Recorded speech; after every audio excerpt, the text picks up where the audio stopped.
This is a Dripping in Black podcast retro replay, a previously released episode from our archive. New episodes drop early 2024. Stay tuned for more stories of Black excellence.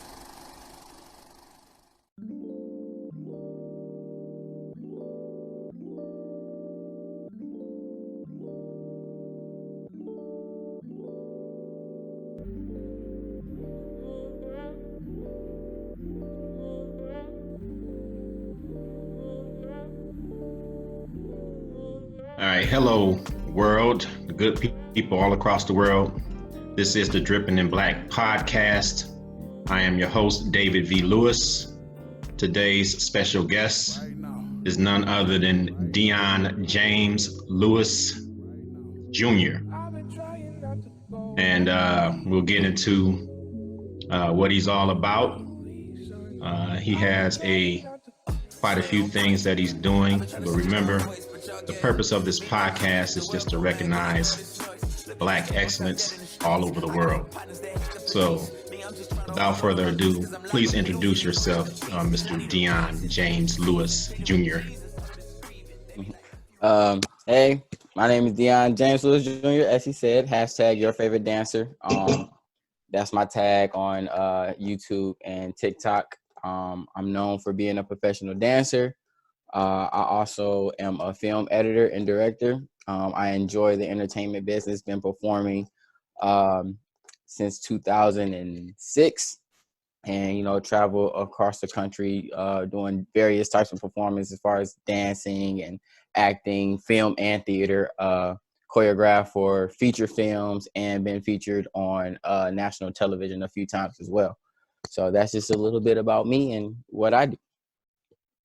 Yeah, so let's talk a little bit about your dance career first. Before we get into the choreography and your degree and all of that, let's talk about your dance career. Where did that begin? So honestly, it began when I was like really young. I used to dance when I was like 6, 7, or 8, but I was kind of like embarrassed because in Detroit as a guy, dance wasn't really cool when I was younger. And so I only dance like in front of family or at church, because at church is like, no matter what you do, they're going to be like, oh, praise the Lord, you're so good.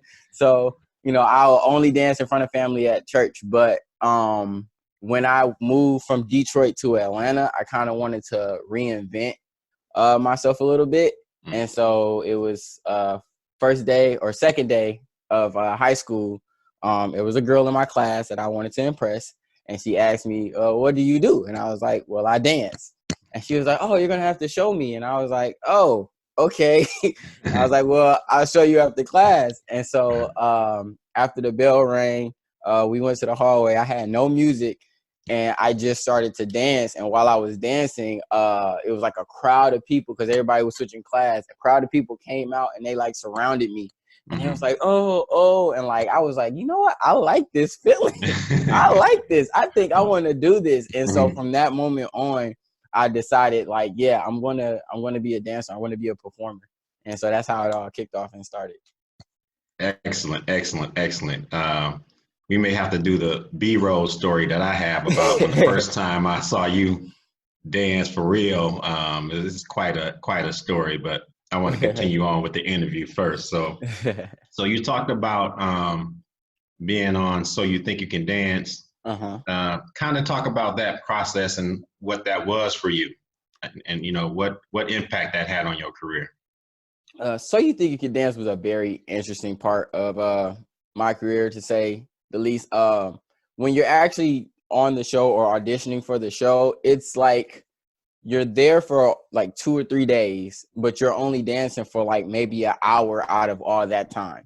And so, you're waiting in line, and then there's an initial interview, and like, okay, well, who are you? What do you do? So you do that interview, and then if you pass that interview, you do another interview, and it's basically the same thing over and over again. And then it's like, okay, well, here are the people behind the scenes. You're going to dance for them first, and they give you like 10 seconds. You got 10 seconds to wow the people. And so, and they play a random song. Like, you don't get to pick your song. It's like a random song. And it's like they put 10 people on the stage, and each person gets 10 seconds. So you jump in 10 seconds, then it's the next. So you got 10 seconds to wow the people. So I actually went with a dance partner of mine, Damon, and so we had 10 seconds together. So it was really like 5 seconds apiece. But we was like, okay, we're just going to like start off doing something solo and then try to figure out how to join in together to whatever random song they played. So we did that, and he was like, okay, yeah, we like you guys. All right, on to the next interview. So we did another interview, and they gave you like a golden ticket, kind of like the Willy Wonka thing. And it was like, okay, this is your day. You're going to come back this day, and then you're going to dance in front of the actual judges. And that's the part. So that whole first day, it's not what's shown on television. They might film the lines and stuff, but none of that is shown on television. The day you come back, that's what they air on television. That's where they have the judges and things like that. And it's basically like the same process all over again. You go in, you do an initial interview, and then you get in front of the judges, and they once again give you 10 seconds to a random song with 10 people on the stage. And so you do that, then you pass that part. Then that's like, okay, now you get to do your piece in front of the judges. So it was like a long process. And like I said, we only danced for maybe an hour altogether, because it was like another day they took us out, and because we were in Atlanta, so they took us to main spots in Atlanta and just filmed us dancing for like B-roll for the show. So, but most of it was literally just sitting and waiting, and then interviewing, sitting, waiting, and interviewing. But I have to say it was fun, and that's when I found out that I really want to get more into behind the scenes when it comes to film work, because on the show, I connected with a lot of the dancers, but I really connected with the crew, the camera crew and things like that. I was talking to them all the time, and we were having fun. You know, I even went out to dinner with them after we finished some of the filming. And I was like, yo, that part is fun. Like, I want to be able to do that part too. So that's how I got into the film industry. And so it was through dance, but I really bonded with them. And so that was cool. But when the show actually aired, because I was on there for 2 separate seasons, the first season, it was interesting. It was a lot of love and hate that I got the first season, because it was just like a huge misunderstanding that happened. And like I said, I went on with the dance partner, and we're a 2-man dance crew. And back then, there wasn't a lot of 2-man dance crew. You were either a backup dancer, or you had the full like 7 or 10 roster dance crew. But it was just me and him. And the only other like popular 2-man dance crew that we knew at the time was Les Twins, this group from France. And so, and we found out about them because somebody commented on one of our videos, like, oh, you guys remind us of them. And we was like, well, we didn't know who they were, so we had to go check them out, make sure that was a compliment. And it was a huge compliment, because Les Twins are really great. And so we was like, okay. So we was like, well, when we went on the show the first season, we was like, well, we're going to give a tribute to them, because, you know, they're out there doing what we're trying to do. But, you know, So You Think You Can Dance is a network television, and so their job is to make good TV. Yeah. So during all the interviews, we talked about a couple of things. We talked about how we met. We talked about Les Twins and how our dance and stuff was a tribute to them, because we were doing their choreography mixed with our choreography. Yeah. And also we talked about, because we were young, I think we were both fresh out of high school, so we talked about how much we love women and how much we love to talk to women. And so that was the main things that we talked about in the interview. But when it aired on television, the only thing they aired was the part of us talking about how much we love women. And and at first I was like, I mean, okay, that's cool, because, you know, it shows, you know, we like girls, you know, ladies, men, or whatever. But then I was like, after I watched it and they showed the choreography, it was like they only showed Les Twins choreography. The part that we mixed in the change, they didn't show. And I was like, oh, man. So right after the show aired, I had tweeted out, I was like, you know, shout out to Les Twins. I just want y'all to know y'all inspired us and things like that, because they did not mention them at all. And I knew that would be a problem, but it became a much bigger problem than I first foresaw, because So You Think You Can Dance said nothing. So their fan base just came attacking us hard. Like, you guys stole their dance, you tried to make it your own, and da-da-da. And so it was like a whole bunch of backlash that we got out of that. And I was like, man, that is not what I expected. I thought, you know, I was going to be featured on the show and everything was going to be great. And it was like, instead of like getting my 15 minutes of fame, I got like 20 minutes of being hated by everybody. So that was an interesting turn. And so when we went back on for the second season, our whole idea was okay, we're just trying to prove that we weren't trying to steal. We're trying to prove that we went on there as a tribute. So in every interview, that is all we talked about. We didn't talk about nothing else. So like if they aired it, they couldn't switch it or cut it or anything. We wanted to make sure that this is why we're here. This is the only thing. And the second season, they did kind of do right by us. They showed the clip from the first season of us actually talking about Lay Twins in their interviews and things like that for the second season because it made good TV. And so we had some people who were like, okay, well, a year later, well, they were telling the truth. They obviously did it, and they can really dance. They can dance on their own. They did their own choreography this time, and it was just as good. So we got a lot of people who ended up supporting us off that. But then, you also got those haters who are just haters, and they just want to hate. So they, but those people I didn't really worry myself about because I was like, well, I can't change your mind no matter what I do. I'm just going to do what I feel is best for me and my career and just move on. And still to this day, I got a couple people who hate me because of that. But I actually met with Lay Twins themselves. Wow. I think it was like a year or two after the second season. And I have a friend who dances with Beyonce, and she invited me to the concert. So I went to the concert, and then after the concert, I went backstage to hang out with all the dancers.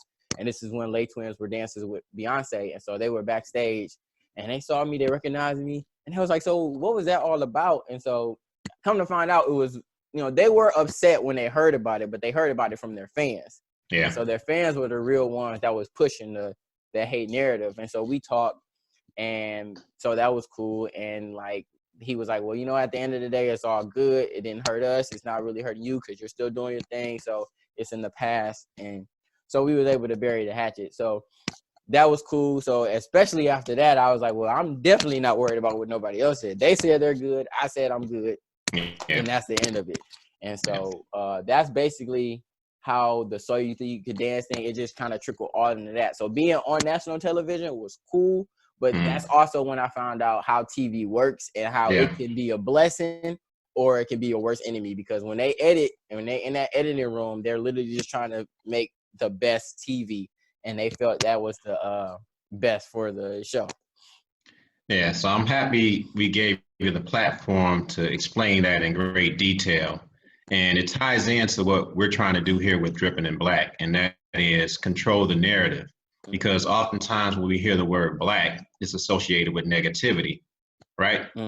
But this show broadcasts Black excellence. We provide people a window of Black excellence across all kind of genres. And just to kind of counter the argument that Black is a negative thing, you won't see any negative things on this podcast. So thank you for sharing that story. Now, I mean, there's so much that you've done in such a short period of time. So I want to kind of go through the timeline and talk about how you got to where you are now, right? So you talked about your dancing experience, but then there's dancing and then there's choreography, right?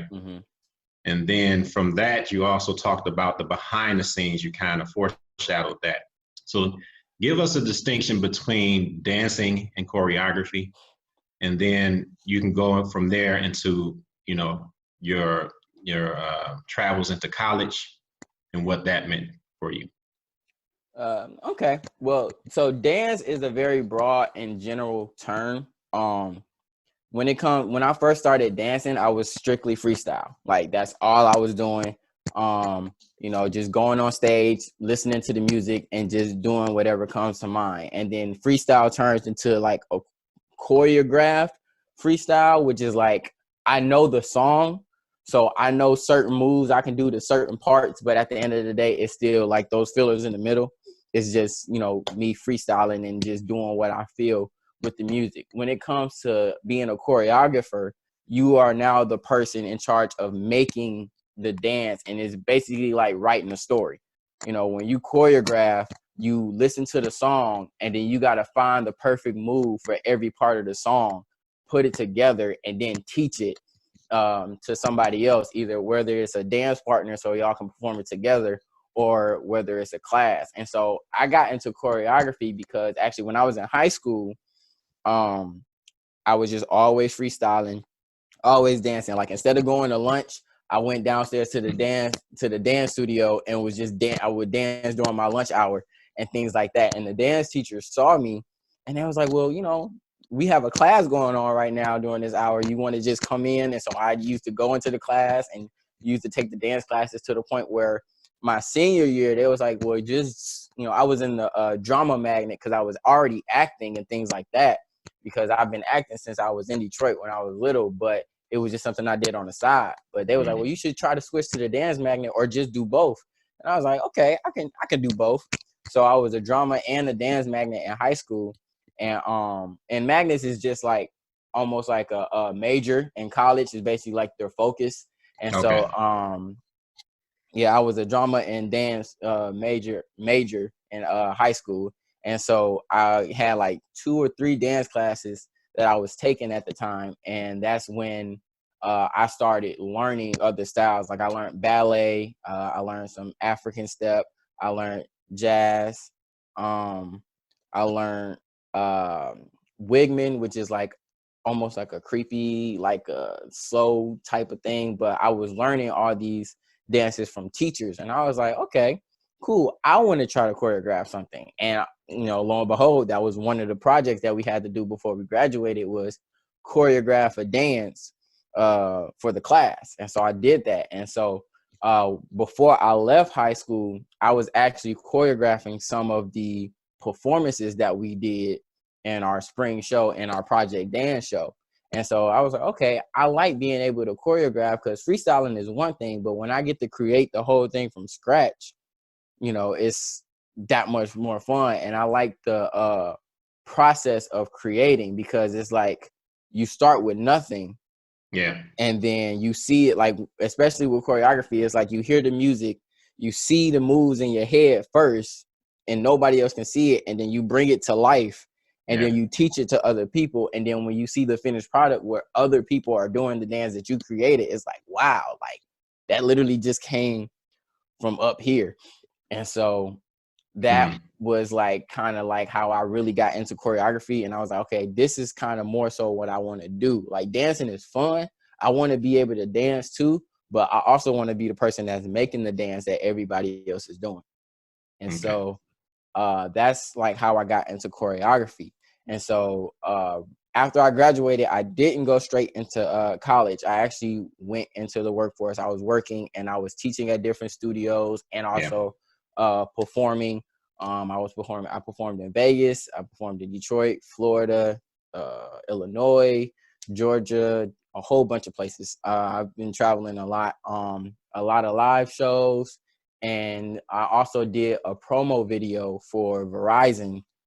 That was really cool. And that was where editing came back up for me. I was editing a little bit in high school, but it was more so I was editing my own dance videos. I had a little laptop, I record, and then I just cut my own dance videos so I can post on YouTube. But that was about it. But when I did the Verizon promo video, they had me on the green screen, and they told me the idea they had. The idea was almost like an Avatar feel. Like it was like I had all 4 elements. I had fire, water, wind, and earth. And so they wanted each dance that I did to kind of switch between the elements. So I had to do 4 different styles of dance in the video. So it started with fire, went to water, then went to earth, and then it ended with wind.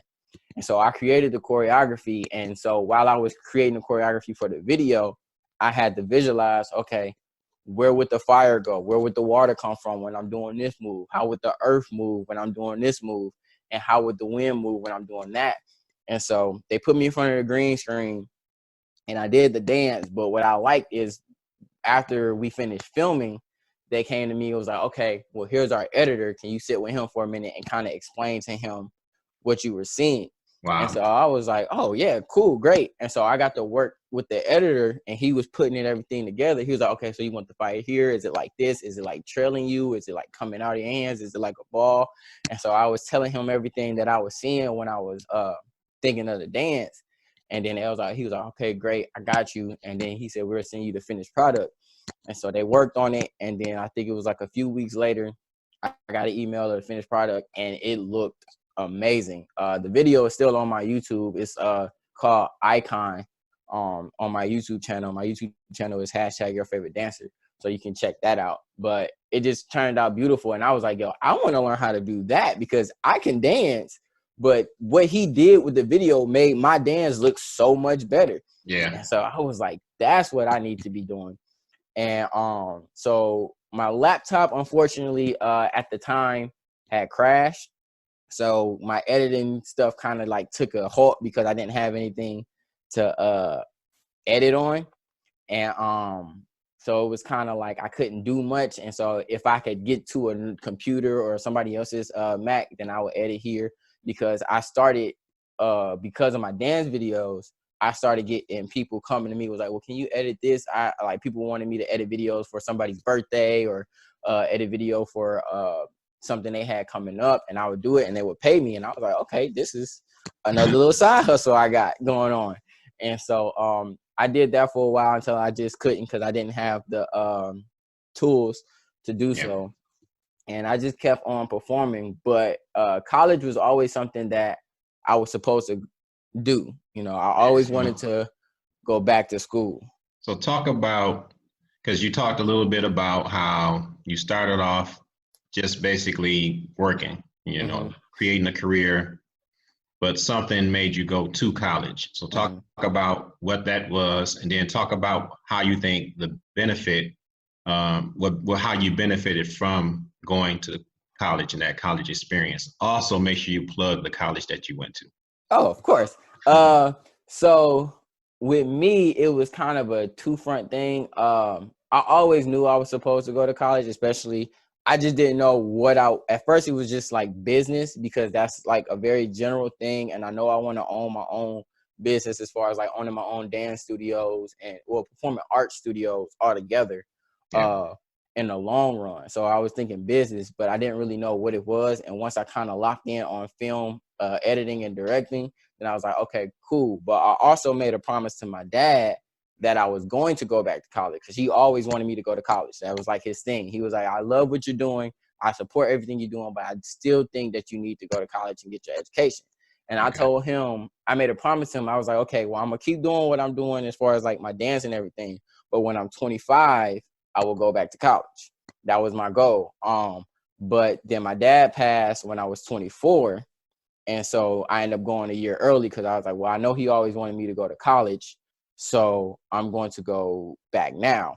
And I found out about the Wiley College, where I graduated from, because I worked on a film called The Birth of a Nation with Nate Parker.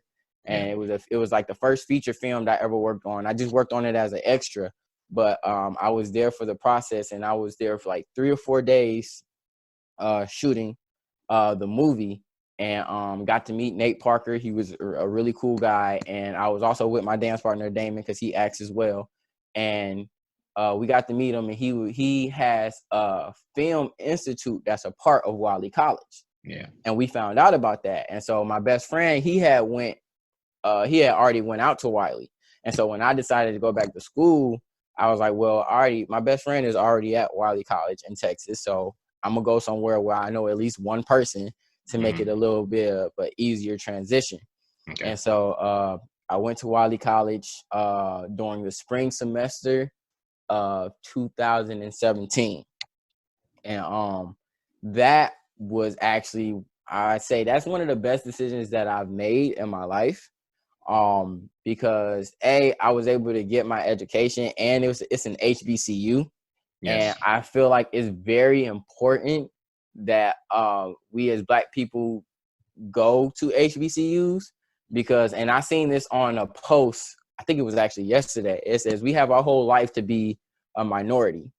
So why not go to a HBCU where you're the majority? You get to be around your whole people. And I felt that, because it was like, when I went to a HBCU, when I went to high school, it was majority white and Caucasian. You know, I was a minority at my school, and I love my high school, but everything about the way the high school was ran and about the way the high school was pushed wasn't really with my best interest.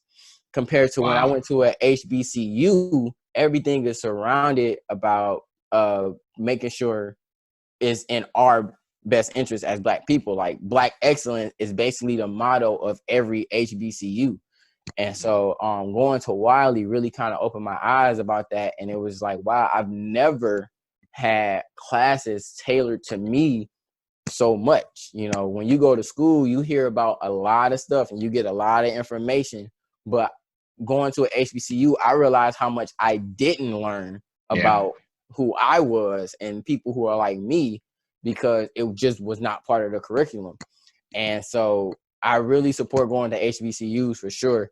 And on top of that, the connections I've made at school was just wonderful. I was able to meet other like-minded people of color, you know, and other dancers, other people who wanted to be editors, and other people who were in film and theater. I was able to connect with all of them and build a relationship with them. And also is where I found my fraternity. I am a member of Alpha Phi Alpha Fraternity Incorporated, and I am a member of the Alpha Sigma chapter, which is actually the mother chapter out in Texas. It's the first chapter that side of the Mississippi River. And so I met with the Alphas that was already on campus, and I just kind of saw what they were doing just on campus alone, and how they were out front, and how they were just really trying to promote, you know, the school, promote, you know, Blackness, Black excellence, and things like that. And that inspired me even more. And so I decided to join the fraternity as well. And that was another great decision that I was able to do with my best friend. And like that has also been able to kind of catapult my career even further, because close to my last semester of college, there was a new film teacher that was added on as a professor, and he kind of talked a movie to be shot on our campus. And when the movie was shot on our campus, the director was actually an Alpha himself. And so we were able to get an internship on the film. And at first, my original internship was just to be a PA, a producer's assistant, which is cool. It was great. It's basically, I'm behind the scenes. I get to learn everything. I was actually placed under the second assistant director. So I was like basically in charge of making sure the actors got where they needed to be. I was making sure everybody was working where they were supposed to be working. I was making sure, you know, the scripts were where they needed to be and things like that. And I also, because they knew I wanted to be an editor, they placed me under the editor. So I got to watch him as he cut some of the scenes for the movie, and also as he did some of the behind the scene interviews as well. So I really got a hands-on approach. But what ended up happening before the movie even started, I had showed my film teacher a dance video that I just made, because I was like, it was like almost like a short film and a dance video put together that I, you know, just created.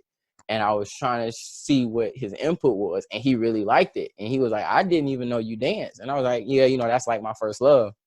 And he was like, well, the movie is a movie about fraternities, but they're looking for a choreographer. Do you think that you will be willing to do it? And I was like, oh yeah, like for sure, you know? And so I was able to choreograph for a feature film because I went to Wiley College and the connections that I made there. And that was so real in itself, because it's like, you know, when I was on set and I was teaching the actors the moves, and to me as a dancer, like when I make it, I'm like, oh, this is easy, you know, I'm about to teach, and I'm used to teaching other dancers, so I'm like, okay, yeah, you know. And then I gotta realize, oh no, I'm teaching actors. Most of them don't really know how to dance. And so I'm like, oh, so some of these moves that like I'm thinking is easy, they're like, wait, can you explain that to me again? Wait, okay, so is it like this? And I'm like, oh, I might have to adjust this just a little bit. Okay. But for the most part, they were able to get it. And I remember it was one day we was on set, and they had learned the dances. It was like a car wash scene for the movie, and they were doing it. And I just sat back and was like, wow, I made that. Like, and they're like, I see the cameras filming them, and I'm like, this is crazy. Like, I did that, and this is gonna be in the film. And so that was just an awesome experience altogether. The name of that film is Tasmanian Devil. Tasmanian with a Z, not a S, so TAZMANIAN Devil. They just dropped the trailer for it a couple of weeks ago, so the trailer is on YouTube. And it's also about to be a part of the African American Film Festival. Okay. So that's another great thing about it. I was able to see part of the film already, and it was really good. It was really amazing. And then it was just another one of those things where I actually get to see my choreography in a feature film.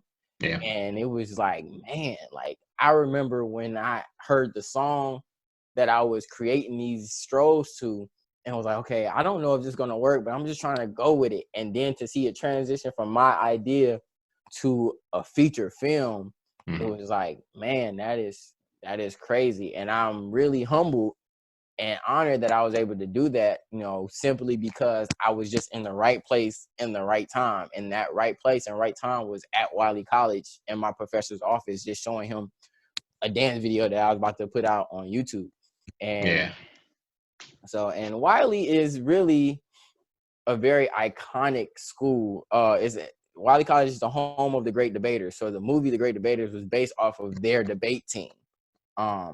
So it's like they already are a very honorable institution, and their a cappella choir is they worked on the movie as well with Nate Parker, Birth of a Nation. And you know, their song was like on top 100 charts and things like that. So it was like the school offers so much to their students. And it's just like, because it's an HBCU all the way out in a small town in Marshall, Texas, I feel like it doesn't get the love that it deserves. But for it to be a small college is doing like great things, and it really has connected me in so many different ways to so many different people, that I feel like I said before, like that was literally the best decision I've made in my life, because going back to school and then going to Wiley College itself has really put me in a position to better myself. Like I graduated earlier this year. I got my degree, and I already got my first job using my degree in marketing. My degree is in mass communications and with a focus in film, and I work for Fuse Marketing, and my client is TikTok, who is a social media app that I've actually been using since before I was working for them. So now I'm a content creator on there, and it just gives me other avenues, because now I'm working with Fuse Marketing, who works with so many different organizations and businesses like TikTok or Amazon and things like that. But I also get to work with the people of TikTok who do content creation and things like that, and are kind of like in the realm of editing and things like I want to do. So I'm really in a great position right now to kind of just continue to catapult my career and where I need it to go. Excellent. You've done such a wonderful job. I just let you go. You show, you illustrate what this platform is designed to do, the Dripping in Black podcast, and that is to bring on guests and allow them to kind of talk about what it is that they do, what they're passionate about. And for us, it's just, representing Black excellence. All right. So you kind of, a lot of the things that I wanted to bring up and try to guide you towards, you actually went right into it. So you talked about the Tasmanian Devil feature film coming out. I do want you to go a little bit more into detail about the festival that you said that they were a part of, and from this lens, because we know we're in COVID-19 and that's impacted everything. So this festival that you spoke of, is it still going to happen? And if so, how is it going to happen in the COVID world? So go into a little detail about that. As far as with the African American Film Festival, it is still going to happen. It was actually just chosen, I want to say 2 or 3 weeks ago, and it is going to be like a virtual festival. As far as like all the information, as far as like how it's going to be, I don't know, because I know the film festival is still kind of adjusting itself because film festivals are like really this big thing where like all these films come out and are shown, and people get to buy films at film festivals and things like that. And the African American Film Festival is literally, a film festival about promoting Black directors and Black actors and Black producers and just African Americans telling African American stories. And that was another thing that my film professor was all about. In his class, we dissected so many Black films and what was the difference between an authentically Black film and a film with Black characters, because unfortunately a lot of people can't tell the difference. There are some movies out there that have a lot of Black characters, but it's not an authentically Black story. As in, like, if it was like real, if it was Black people telling the story, you'd be like, okay, I don't think that's actually 100% accurate, because this is what will really happen in that situation. Like, if you watch a scary movie or whatever, and you always see how people are going into the scary movie, and you're like, okay, first of all, we know Black people don't do that. If we hear a sound, we not about to go try to figure it out. We just gonna leave. Like, that's an authentic Black thing. But there's a bunch of movies, and not all the movies are bad with Black characters. Right. There's some great movies out there with just Black characters, but it's just like sometimes because those Black characters are the only thing that's shown, that's how that view of Black people is created. Like I said, a lot of the negative connotations of Black people come from television, because it's either what the media puts out or is what is shown in movies. Like, if every movie all you see is Black people being thugs and shooting and killing, or pants sagging and things like that, and that's your only view of a Black person because you don't live next door to one, then you're going to think all Black people are like that. Absolutely. And so that's why it's very important for us to tell our own stories. And the film festival is the platform for those movies and those stories to be put out there, so people can see, no, this is what we're really about. The other stuff is just a character, like a comic book character that somebody created. It's not real. This is what's real. This is who we are. This is how we actually act and things like that. So I feel like that's the best thing about the film festival. As far as like with COVID-19, I know everything is just going to be virtual. I know they're supposed to be giving us something within this week to kind of follow their virtual journey and everything, because they've added a few more films within the last week or so that's going to be part of the African American Film Festival. So I'm excited to see what they do. I'm excited to see how they're going to push it, and exactly how they're going to allow people to view and see these movies created by Black artists, directors, and producers. Yeah, excellent. And I think what I would add to that is it gives us an opportunity to show the diversity of Black people. We're not just one type of people. We have different interests, different things that we like to do. And so when we have control of the narrative, then we can show all of those sides of what it means to be Black and be excellent at it. Right. So thank you. This has been an excellent interview. And I just want to, at this point, give you an opportunity to talk about the various social media outlets that you have going on. So go into the details about that.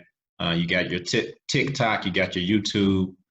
Make sure you kind of tell people about both of those in some detail for us. Okay, that's great. So YouTube is obviously the first love. I started making YouTube videos in 2006 or 2007. And since I got a new laptop and I can start editing again, I've been posting like videos like almost monthly.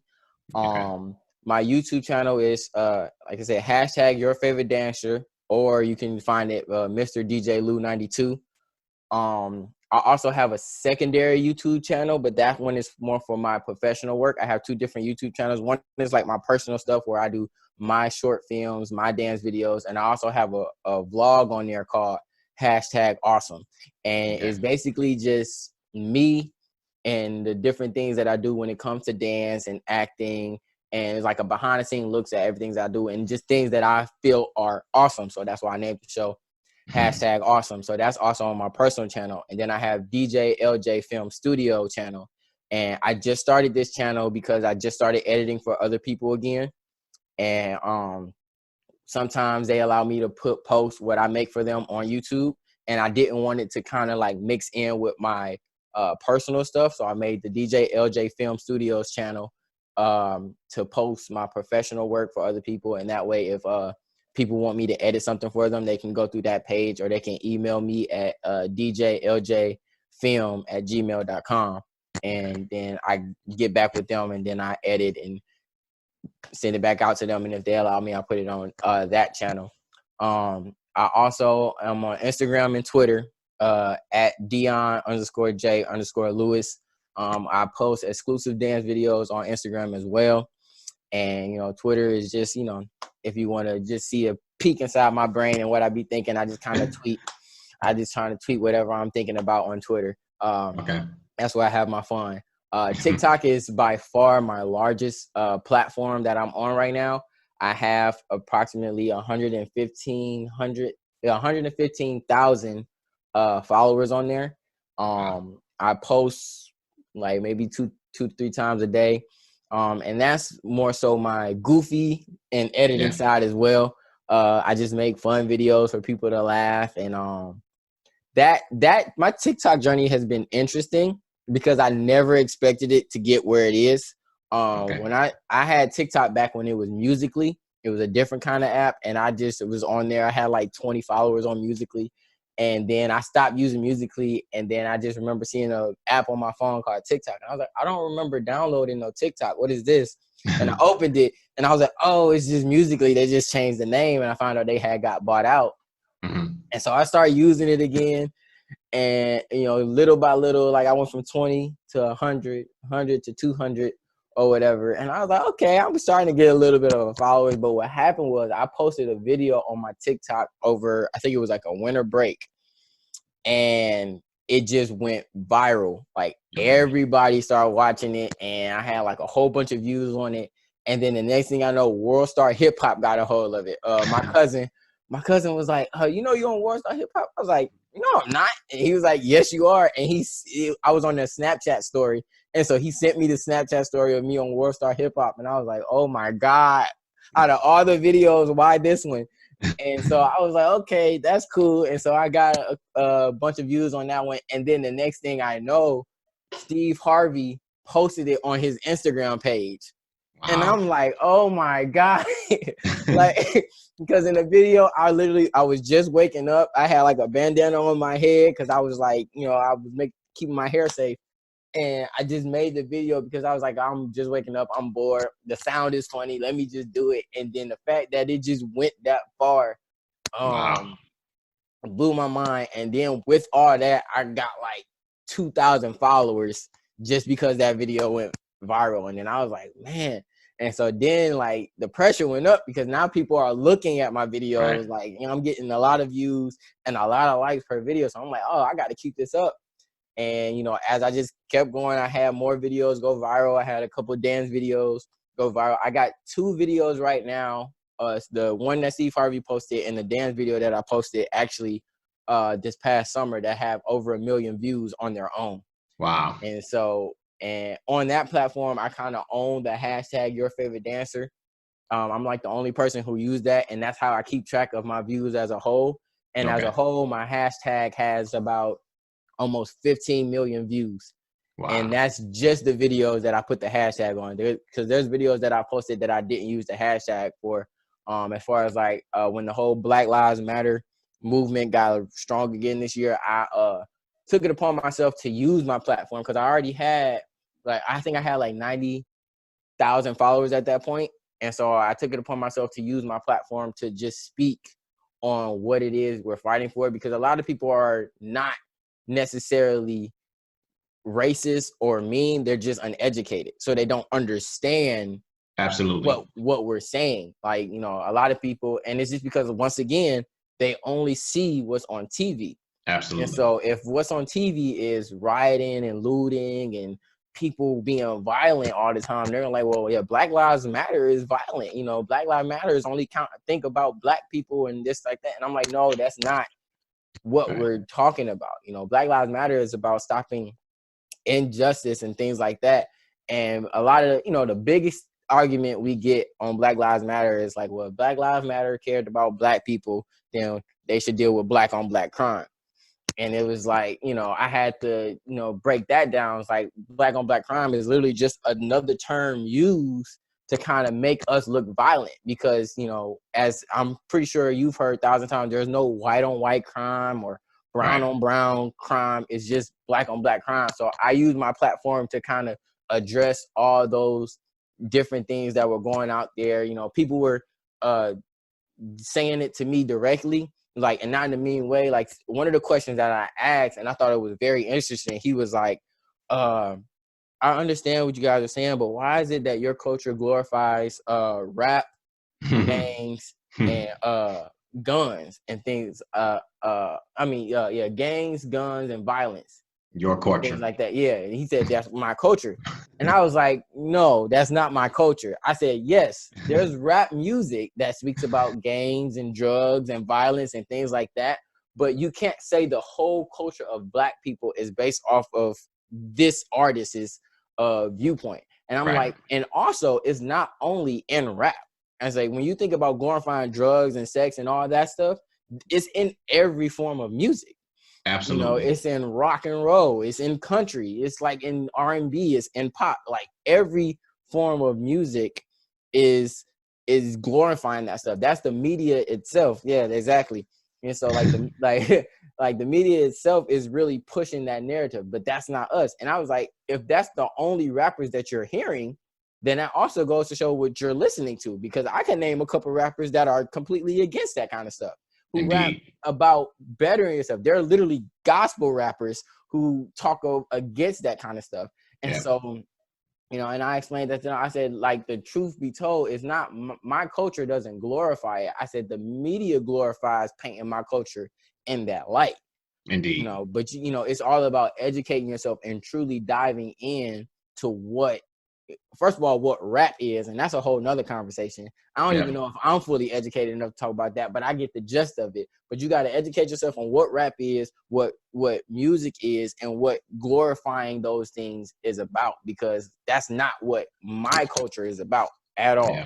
Yeah. And so, but like I said, TikTok is definitely where I have my most following, and it's because of that, and, you know, my funny videos. You know, I keep it real. I understand that I have a platform because I have so many followers. So if I was to be silent on something like that, then what is the point of me having that platform? And that's truly what I believe. If you have any type of platform where you're in front of people, you must use it to educate people and basically give them an understanding of what is going on to just help better everybody. And so, so my TikTok is also just my name. It's just at Deon J. Lewis, no underscores for the TikTok. And yeah, like I said, I still post on there almost every day. I just posted on there this morning. And that's basically my social media. YouTube, Instagram, and TikTok are my biggest ones. Like, Twitter is just like Twitter, and I guess some people still use Facebook. I have a Facebook, but my Facebook is basically like whatever I post on Instagram goes to Facebook. And almost whatever I post on Twitter also goes to Facebook. It's just kind of like the hub of all my social medias put together. Got it. All right. Great conversation. I want to do a few things to kind of put a period on this conversation. I want to give you a chance to go back through slowly over your social media platforms so that people can get it, and just to let people know that we will have those in our show notes as well, so people can know exactly where to find you. So kind of run those down for us real quick again. Okay, well, you can follow me on Twitter at Deon_J_Lewis. Follow me on Instagram, the same thing, at Deon_J_Lewis. Follow me on TikTok at Deon J Lewis, no underscores. You can subscribe to my YouTube channel at #YourFavoriteDancer or Mr. DJ Lou 92, or you can check out my professional work at DJ LJ Film Studios on YouTube. All right. So I'm going to thank you, Mr. Deon J. Lewis Jr., for coming on, and look forward to seeing what else you do in the future and maybe having you back on at a later date. And I thank you for having me. I really enjoyed the conversation. It was fun. Peace. All right.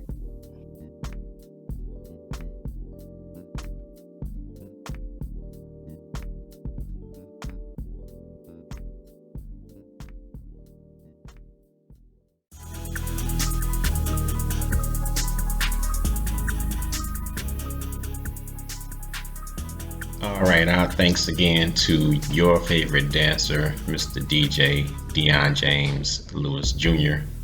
One of the things we did not mention throughout the course of the interview, mainly because it was just organic in the way we talked and discussed things, but that is my nephew. He is the son of my late brother, Deon James Lewis Sr., and of course, I'm very proud of him and all that he's doing in his life, and such a great spirit, and just happy for him, and proud of how he's overcome so many things and so many things he's accomplished at such a young age. So yeah, your favorite dancer.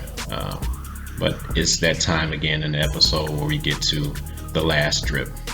The last drip is the last opportunity to give you a drip more of excellence.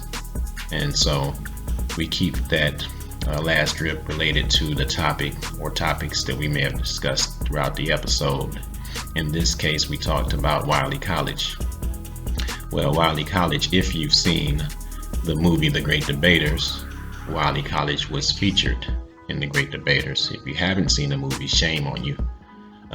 This is the movie that has stars like Denzel Washington and Forrest Whitaker. But the character that's played by the young kid at the time, Denzel Whitaker, he is actually representing a true life figure and an important alum of Wiley College by the name of James Farmer Jr. So the story depicts the character of James Farmer Jr., and a lot of what the story tells is true. He was a student at Wiley College. His father was also a professor at Wiley College. James Farmer Jr. was also a member of the debate team for Wiley College. And Wiley College's debate team was and still is one of the best in the world. All right, Wiley College is an HBCU, which, if you don't know, means a historically black college and university. And so James Farmer Jr. would go there and graduate with distinction, and then later on be a major part in the civil rights movement of the 50s and 60s. He actually founded the organization CORE, Congress on Racial Equality. He played a major role in the Freedom Rides, which was the nonviolent method of trying to break segregation over interstate highways. And so just a lot of great things done by him. If you get a chance, I always encourage you, look up on your history. Notice our black excellence spans not only the globe, but throughout our past. All right, so we'll leave it there. Until next time, be good, be good, be good. It is your choice.